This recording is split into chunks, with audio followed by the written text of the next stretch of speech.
Good morning. Praise the Lord.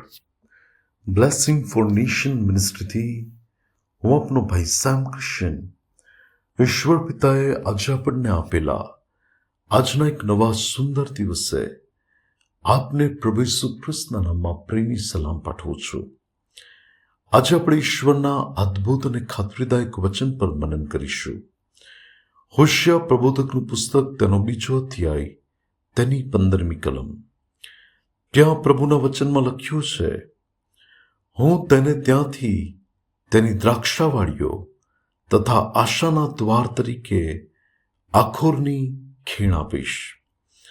Hindi અનુવાદમાં લખ્યું છે, वही मैं उसको दाग की बारियां दूंगा और आकोर की तराई को आशा का द्वार कर दूंगा. વલાઓ ઇંગ્લિશ ટ્રાન્સલેશનમાં બહુ જ સુંદર રીતે અનુવાદ આપવામાં આવ્યું છે કે I the Lord will make the valley of trouble into a door of hope.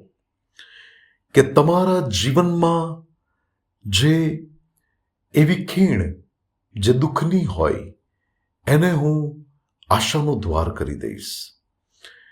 ખ્રિસ્તમાં મારા વાલા ભાઈઓ અને બહેનો, આપણા જીવનોની અંદર આપણે ઘણીવાર અમુક એવા સમયોમાંથી પસાર થઈએ છીએ કે જ્યાં આપણા માટે એ સમય પસાર કરવો ઘણો કપરો હોય છે.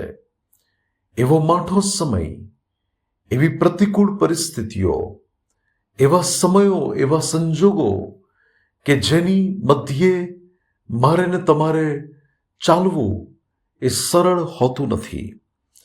ત્યારે એ બાબતોની અંદર આપણને એવું થાય કે આગળ હવે કંઈક સારી બાબત થાય તો ઘણું મારા માટે ઉત્તમ કહેવાય. પરંતુ વલાઓ, આપણે આપણા પ્રયાસોથી, આપણી શક્તિથી કે આપણા સામર્થ્યથી બધી પરિસ્થિતિઓ બદલી શકતા નથી. પરંતુ પરમેશ્વરનું વચન કહે છે, માણસોને માટે જે બાબતો અશક્ય છે એ બાબતો ઈશ્વરના માટે શક્ય છે. અને આપણો પરમેશ્વર કે જ્યાં સૂકી અરણ્ય જેવી પરિસ્થિતિઓ હોય તો પ્રભુ ત્યાં પણ એના લોકોને માટે ઉત્તમ બાબતો કરી શકે છે. પરમેશ્વર એવી નિર્જન જગ્યાઓ પર આપણા માટે ઉત્તમ બાબતોને નિર્માણ કરી શકે છે. અને અહીંયા લખ્યું છે કે હું તેને ત્યાંથી તેની દ્રાક્ષાવાળીઓ તથા આશાના દ્વાર તરીકે આખોરની ખીણ આપીશ. બાઇબલની અંદર સુનેમીની સ્ત્રી, જેના વિશે આપણે જાણીએ છીએ કે જેણે એલિશા પ્રબોધકને માટે તેના પતિને કહીને એક રૂમ બનાવી, એની અંદર બધી વ્યવસ્થાઓ કરી. અને આગળ જતા આપણે જોઈએ કે જ્યારે એના જીવનની અંદર એનો દીકરો મરણ પામે છે ત્યારે એ દીકરો એલિશા પ્રબોધકની સેવા દ્વારા સજીવન થાય છે. અને પછી તમે જો આગળ જુઓ તો એક સમયે એલિશા પ્રબોધક એવું કહે છે કે યહોવાએ દુકાળનો વખત જાહેર કર્યો છે અને તું બીજા દેશમાં જઈને રહે. અને 7 વર્ષ સુધી દુકાળ ચાલ્યો. ત્યારે એ સમયોની અંદર સુનેમી અને એનો દીકરો એ લોકો 7 વર્ષ પછી પોતાના દેશ પાછા ફરે છે. અને ત્યાં તમે જુઓ કે એ ખાલી હાથે આવેલી પરિસ્થિતિમાં અથવા સામાન્ય બાબતો હોય એવી પરિસ્થિતિમાં એ સ્ત્રીને પોતાના દેશની અંદર પ્રભુ એના ખેતરો એને પાછા અપાવે છે, એની દ્રાક્ષાવાળીઓ એને પાછી અપાવે છે. અને 7 વર્ષમાં જે કંઈ પણ ભાગ તેનો હતો એ બધો તેને પાછો મળે છે. ખ્રિસ્તમાં મારા વાલા ભાઈઓ અને બહેનો, આજે હું આપને કહેવા માંગુ છું, પ્રભુ તમને તમારા જીવનમાં ઉત્તમ ભાગ આપશે.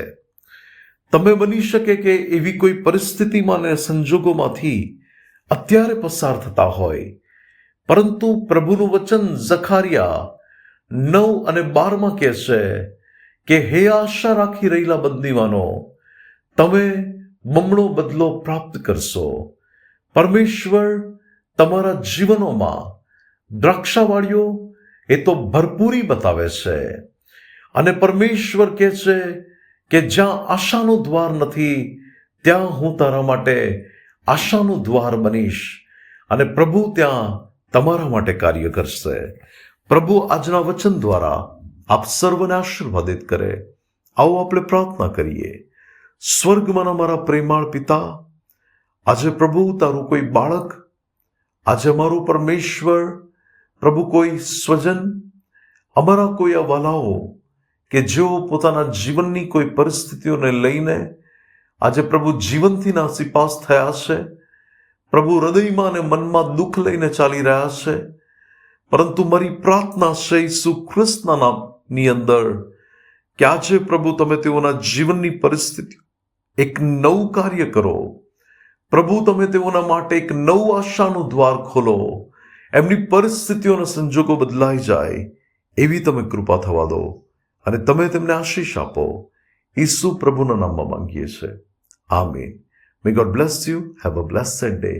Shalom.